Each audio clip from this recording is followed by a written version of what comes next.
प्यारे साथियों नमस्कार, स्वागत है आप सभी का हमारे इस YouTube channel study with Ravi पर। हम लोग आपको तैयारी करा रहे हैं 2025 एग्जाम बिहार बोर्ड 12th के लिए। हिस्ट्री के हम लोग लेके आ चुके हैं 50 ऐसे इंपॉर्टेंट क्वेश्चंस जो कि आपके एग्जाम में निश्चित रूप से पूछा जा सकता है। तो चलिए फटाफट से स्टार्ट करते हैं आज की इस क्लास को। चैनल पर नए हैं, फटाफट से लाइक शेयर सब्सक्राइब कर दीजिएगा। और पहला नंबर क्वेश्चन की ओर हम लोग बढ़ते हैं। काफ़ी इंपॉर्टेंट क्वेश्चंस है और वो सारे क्वेश्चंस इस PDF में लाए गए हैं जो कि लगातार 10 ईयर से पूछा जा रहा है। तो पहला नंबर क्वेश्चन है, अश्व होने का साक्ष्य प्राप्त हुआ है। अश्व होने का साक्ष्य जो है कहाँ से प्राप्त हुआ है? लोथल, हड़प्पा और बनावली से, लोथल या सुरकोड़ा से, लोथल या बनावली या रोपर से। प्यारे साथियों, अश्व होने का जो साक्ष्य प्राप्त हुआ है वो कहाँ से हुआ है? लोथल और सुरकोड़ा। ऑप्शन नंबर क्या होगा इस प्रश्न का? बी जो होगा बिल्कुल राइट होगा। नेक्स्ट क्वेश्चन है दूसरा नंबर सवाल 2025 एग्जाम के लिए काफ़ी ज़्यादा इंपॉर्टेंट है बिहार बोर्ड के लिए। सिंधु सभ्यता मेसोपोटामिया संस्कृति की देन थी, यह कथन था। यह कथन किसका था कि सिंधु सभ्यता जो है मेसोपोटामिया संस्कृति की देन थी? हिटलर का, गार्डन का, उपयुक्त दोनों, इनमें से कोई नहीं। तो सिंधु सभ्यता जो है मेसोपोटामिया का देन है, ये जो है कहा था, ये हिटलर और गार्डन दोनों ने कहा था। यानी ऑप्शन नंबर सी जो होगा इस प्रश्न का राइट आंसर होगा। नेक्स्ट क्वेश्चन है तीसरा नंबर सवाल कि निम्नलिखित में से वो कौन सा कथन है जहां से हल चलाने का साक्ष्य प्राप्त हुआ है? सबसे पहले हल जो था, हल ये चलाने का साक्ष्य कहाँ से प्राप्त हुआ? रंगापुर, हड़प्पा सभ्यता से, या आलमगीरपुर से, या कालीबंगा से। तो सबसे पहले कहाँ से प्राप्त हुआ है? कालीबंगा, जो कि ऑप्शन नंबर आपके डी में नजर आ रहा है, बिल्कुल इस प्रश्न का राइट आंसर होगा। हल चलाने का सबसे पहला साक्ष्य जो है ये कालीबंगा से प्राप्त हुआ है। हिस्ट्री के इम्पोर्टेंट क्वेश्चंस के सीरीज में ये भी आता है कि पंजाब में हड़प्पा के अतिरिक्त किस स्थान से सिंधु सभ्यता के प्राचीन अवशेष प्राप्त हुए हैं? पंजाब में हड़प्पा के अतिरिक्त पूछा गया है किस स्थान से सिंधु सभ्यता के प्राचीन अवशेष प्राप्त हुए। तो ये जो है उपयुक्त सभी से याद रखिएगा, रहमान डेरी, सरायखेला और जलीलपुर। तीनों का तीनों यहाँ पे राइट आंसर होगा। उपयुक्त सभी जो होगा इस प्रश्न का बिल्कुल राइट आंसर होगा। अगला सवाल है, सिंधु सभ्यता का क्षेत्रफल किस आकार का था? आयताकार, वर्गाकार, वृत्ताकार, त्रिभुजाकार। सिंधु सभ्यता का जो क्षेत्रफल है ये कैसा है? आयताकार, वर्गाकार, वृत्ताकार या त्रिभुजाकार। तो याद रखिएगा सिंधु सभ्यता का जो क्षेत्रफल है कुछ इस प्रकार से है, यानी कि ये क्या है? एक प्रकार के त्रिभुजाकार है, जो कि ऑप्शन नंबर डी में दिए गए बिल्कुल इस प्रश्न का राइट आंसर होगा। नेक्स्ट क्वेश्चन है कि हड़प्पा से सर्वप्रथम बड़ी संख्या में ईंटें प्राप्त हुई। हड़प्पा से सर्वप्रथम बड़ी संख्या में ईंटें प्राप्त हुई थी। कब हुई थी? 1826, 1831, 1920 या 1921। तो हड़प्पा सभ्यता से सर्वप्रथम बड़ी संख्या में ईंट प्राप्त हुई थी, वो जो हुआ था ये 1826 ईस्वी में हुआ था, जो कि ऑप्शन नंबर ए में नज़र आ रहा है। ऑप्शन नंबर ए में जो दिख रहा है बिल्कुल इस प्रश्न का राइट आंसर होगा। और निश्चित रूप से उम्मीद है कि ये 2025 के एग्जाम में आपसे भी ऐसे सवाल पूछे जाएंगे, क्योंकि लास्ट 10 वर्षों से, जी हाँ दोस्तों, 10 वर्षों से लगातार ऐसे क्वेश्चंस बिहार बोर्ड पूछता आ रहा है। 7 नंबर क्वेश्चन है सैंधव सभ्यता से संबंधित स्थल चन्हुद्रों की सर्वप्रथम खोज की गई थी। HC मजुमदार ने, या RC मजुमदार ने, NG मजुमदार या RG मजुमदार ने। सर्वप्रथम खोज की थी किसने किया था? तो ये NC मजुमदार ने किया था, जो कि ऑप्शन नंबर आपके सी में नजर आ रहे हैं। अगला सवाल है 8 नंबर क्वेश्चन, सिंधु सभ्यता से संबंधित स्थल रोपल का उत्खनन कार्य कराया गया था। SS तलवार के द्वारा, रविंद्र सिंह बिष्ट के द्वारा, YD शर्मा के द्वारा, या NG मजुमदार के द्वारा। सिंधु सभ्यता से संबंधित स्थल रोपर का उत्खनन कार्य कराया गया YD शर्मा के द्वारा। किसके द्वारा करवाया गया था? YD शर्मा, जो कि ऑप्शन नंबर आपके सी में नज़र आ रहे हैं। ऐसे क्वेश्चन जो है 2023 के एग्जाम में पूछे गए हैं, साथ ही साथ ये पिछले बार भी 2021 के एग्जाम में पूछा जा चुका सवाल है। अगला सवाल की ओर बढ़ते हैं। तो सिंधु सभ्यता के उत्खनन से प्राप्त अनेक बांटों में सबसे छोटे बांध का वजन बताइए। बांध का वजन 10 ग्राम, 12 ग्राम, 13 ग्राम या 13.64 ग्राम। सिंधु सभ्यता के उत्खनन, उत्खनन कहने का मतलब जब वहाँ पे खनन किया गया तो अनेक बांटों में सबसे छोटे बांध का वजन कितना था?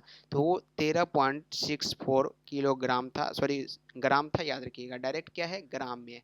नेक्स्ट क्वेश्चन की ओर बढ़ते हैं। सिंधु सभ्यता से संबंधित कौन सा पुरास्थल गुजरात प्रदेश में स्थित है? जी हाँ, 10 नंबर क्वेश्चन है।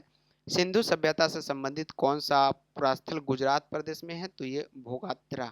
भोगात्रा जो है याद रखिएगा, ये कहाँ पे है? यहाँ पे गुजरात प्रदेश में स्थित है। 11 नंबर क्वेश्चन है, गुजरात राज्य के कच्छ जिले में स्थित स्थल सुरकोटरा की सर्वप्रथम खोज की थी? बताइएगा जरा। माधव स्वरूप वत्स्य या एस.आर. राव ने या गजपति जोशी ने? तीन ही ऑप्शंस में आपको यहाँ पे इसका राइट आंसर बताना है। तो गुजरात राज्य के कच्छ जिला एक प्रकार के सबसे बड़ा जिला माना जाता है, ये भी याद रखिएगा। भारत में सबसे बड़ा जिला कच्छ जिला ही है। तो सुरकोटरा की सर्वप्रथम खोज ये जगपति जोशी ने की थी। ऑप्शन नंबर सी जो होगा इस प्रश्न का राइट आंसर होगा। अगला सवाल है, मोहनजोदड़ो नगर बसा हुआ था।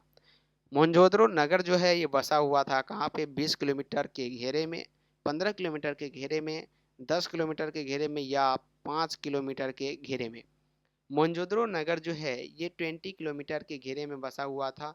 ऑप्शन नंबर क्या होगा? बिल्कुल ए इस प्रश्न का राइट आंसर होगा। 20 किलोमीटर के दायरे में जो है मोहनजोदड़ो नगर जो है बसा हुआ था। हड़प्पा लिपि से सर्वप्रथम साम्य रखती है। हड़प्पा लिपि से सर्वाधिक साम्य रखती है खरोष्टी लिपि, ब्राह्मणी लिपि, द्रविड़ लिपि या देवनागरी लिपि? सर्वाधिक साम्य मतलब समानता रखती है तो वो द्रविड़ लिपि रखती है, जो कि ऑप्शन नंबर आपके सी में दिए गए हैं। हड़प्पा सभ्यता में अनेक नगरों का पता चला। इनमें से कितने को नगर की संज्ञा दी गई? हड़प्पा सभ्यता में अनेक नगरों का पता चला था, उसमें नगर की संज्ञा जो है कितनों को दिया गया? 5 को, 6, 7 या 8? 4 ऑप्शन आपकी स्क्रीन के सामने हैं, फटाफट से बताने का प्रयास कीजिएगा। उम्मीद है कि सभी का राइट आंसर आएगा और बिल्कुल 6 जो होगा इस प्रश्न का राइट आंसर होगा। क्या होगा? 6 इस प्रश्न का राइट आंसर होगा। अगला सवाल है कि चित्राक्षर लिपि किस काल की है? चित्राक्षर लिपि जो है क्या संध्यव काल की है, वैदिक काल, मौर्य काल या इनमें से कोई नहीं? चित्राक्षर लिपि किस काल की है बताने का फटाफट से प्रयास कीजिएगा। तो ये जो है किस काल से है? संध्यव काल, जो कि ऑप्शन नंबर आपके ए में नजर आ रहा है। राइट आंसर होगा ऑप्शन नंबर ए इस प्रश्न का। याद रखिएगा ऐसे प्रश्न जो है कई बार पूछे जा चुके हैं और आंसर जो होगा इस प्रश्न का बिल्कुल ए राइट होगा। साथ ही साथ आपके 2025 एग्जाम के लिए काफ़ी ज़्यादा इंपॉर्टेंट साबित हो सकता है, तो बिल्कुल याद करके इसको रखें। नेक्स्ट क्वेश्चन की ओर बढ़ते हैं। तो हड़प्पा सभ्यता की जुड़वा राजधानी थी। हड़प्पा सभ्यता की जुड़वा राजधानी कौन सी थी? चन्हुद्रो, लोथल या विसार वनवाली? हड़प्पा, मोहनजोदड़ो, हड़प्पा, कालीबंगा? तो हड़प्पा सभ्यता से जुड़वा राजधानी जो है ये हड़प्पा मोहनजोदड़ो है। जितने भी ये नाम आपको दिख रहे हैं सभी जगह के नाम है, याद रखिएगा। ऑप्शन नंबर क्या होगा इस प्रश्न का? बिल्कुल सी जो होगा इस प्रश्न का राइट आंसर होगा। क्या होगा? सी इस प्रश्न का बिल्कुल सी क्या होगा इस प्रश्न का बिल्कुल राइट आंसर होगा। तो ऑप्शन नंबर इस प्रश्न का सी राइट होगा। नेक्स्ट क्वेश्चन की ओर बढ़ते हैं। 17 नंबर सवाल है, मोहनजोदड़ो की सबसे बड़ी इमारत निम्न में से कौन सी है? मोहनजोदड़ो की सबसे बड़ी इमारत कौन सी है? स्नानागार है, अन्नागार है, ईंटों से बना सभा भवन है या इनमें से कोई नहीं? मोहनजोदड़ो की सबसे बड़ी इमारत की बात करें तो ये अन्नागार है, जो कि ऑप्शन नंबर आपके बी में नजर आ रहे हैं। ये मोहनजोदड़ो में सबसे बड़ी इमारत के रूप में जानी जाती है। प्राक सैंधव संस्कृति की सबसे महत्वपूर्ण उपलब्धि एक जूते हुए खेत का साक्ष्य है।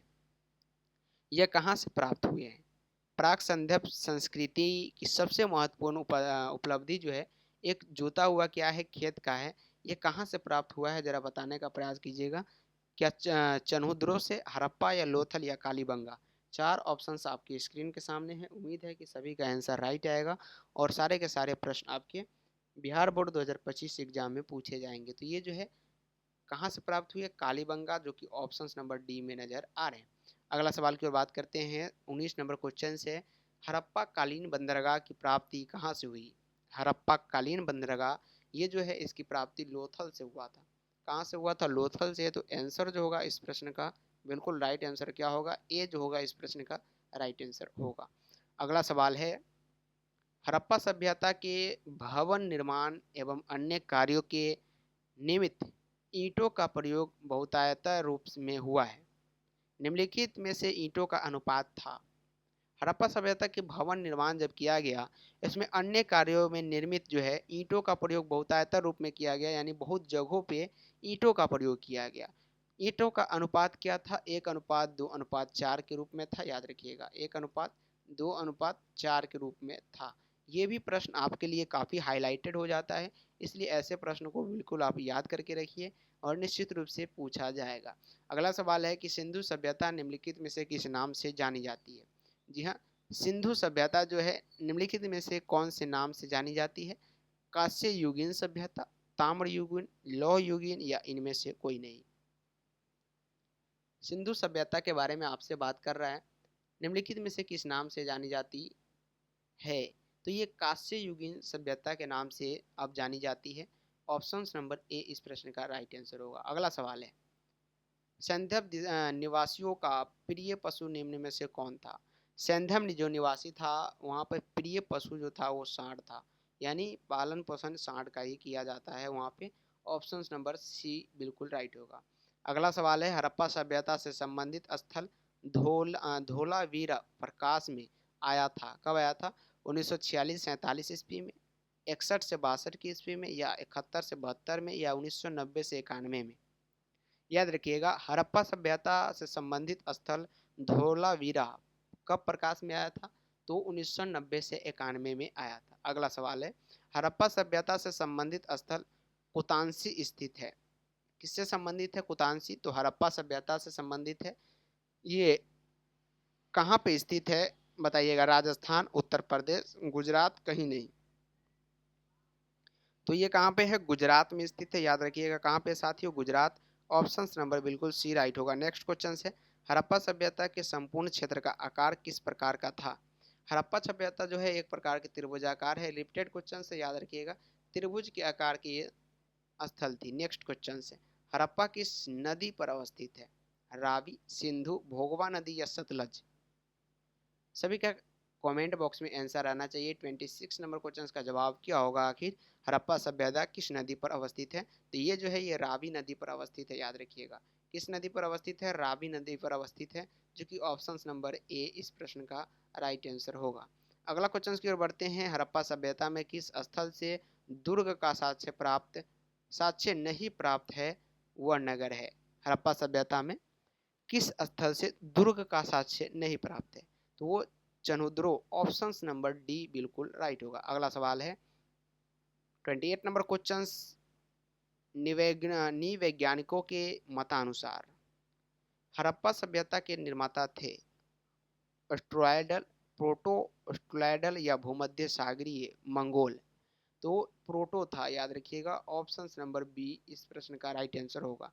नेक्स्ट क्वेश्चन की ओर बढ़ते हैं, सैंधव संस्कृति के अंतर्गत अधिक संख्य मुहरे प्राप्त हुई है।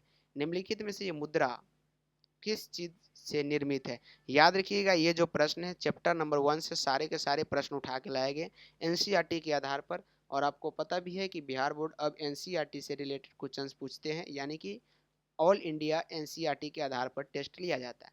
सैंधव संस्कृति के अंतर्गत अधिसंख्य मोहरें प्राप्त हुई थी, उसमें से किस मुद्रा जो प्राप्त हुआ तो वो किससे निर्मित था? तो वो सेलखरी से निर्मित था, जो कि ऑप्शन नंबर डी में दिए गए हैं। सैंधव स्थलों के उत्खनन के दौरान मोहनजोदड़ो से प्राप्त एक मुद्रा पर पुरुष की आकृति जो कि त्रिमुखी है की पहचान सर जॉन मार्शल ने निम्नलिखित में से किससे की? तो शिव पशुपति से किया था। ऑप्शन नंबर सी राइट होगा। सिंधुकालीन भवनों के निर्माण में प्रयोग किया जाता है, तो पक्का ईंटों का प्रयोग जो है सिंधुकालीन भवनों के निर्माण में किए जाते हैं।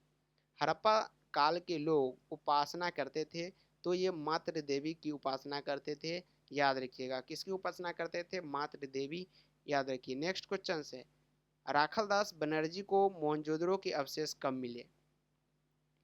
राखलदास बनर्जी का नाम आप लोगों ने कई बार सुना होगा। तो मोहनजोदड़ो की अवशेष जो है कब मिले थे? 1920, 21, 22 या 23? तो राखलदास बनर्जी को मोहनजोदड़ो का जो प्यारे विद्यार्थियों अवशेष था ये 1922 में मिला था। कब मिला था? 1922, जो कि ऑप्शन नंबर आपके सी में देखने को मिल रहा है। सिंधु सभ्यता किसके समकालीन नहीं मानी जाती है? सिंधु सभ्यता जो है चीन के सभ्यता से समकालीन नहीं मानी जाती है, यानी ऑप्शन नंबर ए राइट होगा। अगला सवाल है सिंधु सभ्यता के निवासी किस देवी देवता की पूजा नहीं करते थे। नहीं पे फोकस करना है, नहीं तो आप यहाँ पे गलत कर बैठेंगे। क्या विष्णु, प्राकृतिक देवी, पीपल का पेड़ या शिव। तो ये विष्णु का जो है पूजा नहीं करते थे। ऑप्शन नंबर ए बिल्कुल राइट होगा। अगला सवाल है कि प्राचीन सिक्के निम्न में से किस धातु के बने थे। पुराने जमाने में जो सिक्के चला करता था वो किस धातु का था। तांबा और चांदी का, शीशा और मिट्टी का, तांबा और सोना, या तांबा, चांदी, सोना और शीशा का। तो प्राचीन सिक्के जो थे वो किस धातु के बनते थे। तांबा का, साथ ही साथ चांदी, साथ ही साथ सोना और शीशा का बनता था। नेक्स्ट क्वेश्चन की ओर बढ़ते हैं। प्राचीन भारत के लोगों के भौतिक जीवन के बारे में जानकारी मिलती है उसे क्या कहते हैं। प्राचीन भारत के लोगों के भौतिक जीवन के बारे में अगर जानकारी मिलती है उसको पुरातत्व कहते हैं। यानी पुराने जमाने से संबंधित तत्व, जीवन से संबंधित जानकारी, उसको हम लोग पुरातत्व के नाम से जानते हैं। पुरातात्विक स्रोत में निम्न में से कौन सबसे प्रमुख है। मतलब पुराने ज़माने के जो हमें अवशेष मिले, जानकारी मिली, उसमें से सबसे महत्वपूर्ण कौन सा है। मंदिर है, मुद्रा या अभिलेख। मतलब अभिलेख कहने का मतलब है पुराने ज़माने के आदमी द्वारा लिखे गए कुछ ऐसे किताब जिसमें बहुत सारे चीज़ों के बारे में लिखे गए। तो ये अभिलेख जो है सबसे महत्वपूर्ण माने जाते हैं, सबसे प्रमुख माने जाते हैं। नालंदा में जो है सबसे ज़्यादा इसके किताब को रखा गया था जो कि जला दिया गया था। नेक्स्ट क्वेश्चन की ओर बढ़ते हैं। तो आरंभिक अभिलेख किस भाषा में है। प्राकृतिक, पाली, संस्कृत या हिंदी। आरंभिक अभिलेख जो है किस भाषा में है, तो ये प्राकृतिक भाषा में है। किस भाषा में है, प्राकृतिक भाषा। ऑप्शन नंबर ए राइट होगा। अशोक के अभिलेख को सर्वप्रथम किसने पढ़ा। John Marshall, Rakhaldas Banerjee, James Prinsep या माधव स्वरूप महोत्सव। अशोक के अभिलेख को सर्वप्रथम जेम्स प्रिंसपेप ने पढ़ा था। ऑप्शन नंबर सी इस प्रश्न का राइट आंसर होगा। 41 नंबर क्वेश्चन है कि कालीबंगा कहाँ स्थित है। कालीबंगा कहाँ पे स्थित है ये आपको बताना है। गुजरात, राजस्थान, पंजाब या हरियाणा। 41 नंबर क्वेश्चन काफ़ी इंपॉर्टेंट है, बताने का प्रयास कीजिएगा। सारे के सारे क्वेश्चंस आपके एग्जाम के लिए काफ़ी ज़्यादा MBVI साबित होगा। उम्मीद है कि सारे के सारे क्वेश्चंस आपसे यूँ ही पूछे जाएंगे। NCERT के आधार पर आपको चलना है। यहाँ पे सारे एग्जाम में NCERT को अब फॉलो किया जाता है। तो कालीबंगा कहाँ पे स्थित है, राजस्थान। याद रखिएगा कहाँ पे स्थित है, राजस्थान में। क्षेत्रफल की दृष्टि से सबसे बड़ा राज्य राजस्थान है। जनसंख्या की दृष्टि से सबसे बड़ा राज्य उत्तर प्रदेश है। हड़प्पा सभ्यता में कौन सा पशु अज्ञात था। गाय, हाथी, घोड़ा या कुत्ता।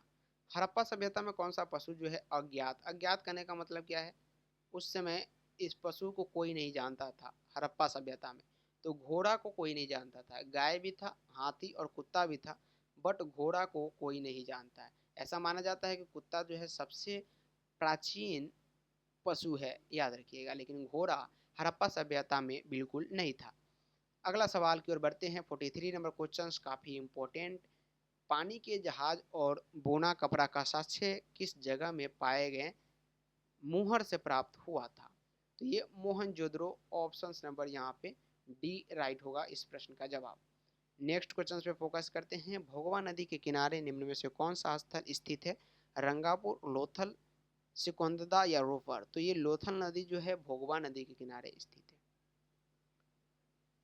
45 नंबर क्वेश्चन है। फटाफट से इस चैनल को सब्सक्राइब करें, वीडियो को लाइक करके शेयर कर दीजिए उन सभी छात्रों के पास जो कि 2025 में बोर्ड एग्जाम देने वाले हैं और अपनी तैयारी कर रहे हैं। स्टडी विद रवि चैनल को बेल आइकन प्रेस कर लीजिएगा ताकि सभी प्रकार की क्लास का नोटिफिकेशन आप तक तुरंत पहुंचे। हड़प्पा की खोज किसने की थी, तो ये दयाराम सैनी ने किया था। यह तो आपको पता ही होगा किसने किया था, दयाराम सैनी। सिंधु सभ्यता में हल का प्रमाण मिला, कालीबंगा से मिला था, जो कि ये रिपीटेड क्वेश्चन है। अगला क्वेश्चन है हड़प्पा संस्कृति की जानकारी कब मिली। 1921 में। कब मिली थी, 1921 में जो है हड़प्पा संस्कृति की जानकारी मिली थी। मोहनजोदड़ो की जानकारी किस पुरातात्विक से मिले, तो Rakhaldas Banerjee. Second last question आज की क्लास का है। सिंधु घाटी सभ्यता में समाज का स्वरूप कैसा था, मातृ सत्मात्मक। ऑप्शन नंबर ए बिल्कुल राइट होगा। और लास्ट क्वेश्चन आज की इस क्लास का काफ़ी इंपॉर्टेंट क्वेश्चन था। विशाल स्नानागार के अवशेष कहाँ से प्राप्त हुए, तो ये भी मोहनजोदड़ो से प्राप्त हुआ था। प्यारे साथियों, उम्मीद है कि ये 2025 के एग्जाम में काफ़ी सारे क्वेश्चन जो है ये चैप्टर 1 से 50 क्वेश्चंस उठाए गए थे, जो कि काफ़ी ज़्यादा इम्पोर्टेंट था और MBBI भी आपके लिए था। तो आज के लिए इतना ही, मिलते हैं फिर से अगले क्लास में नेक्स्ट चैप्टर्स के साथ। तब तक के लिए जय हिंद एंड जय भारत। पढ़ते रहे और बढ़ते रहे।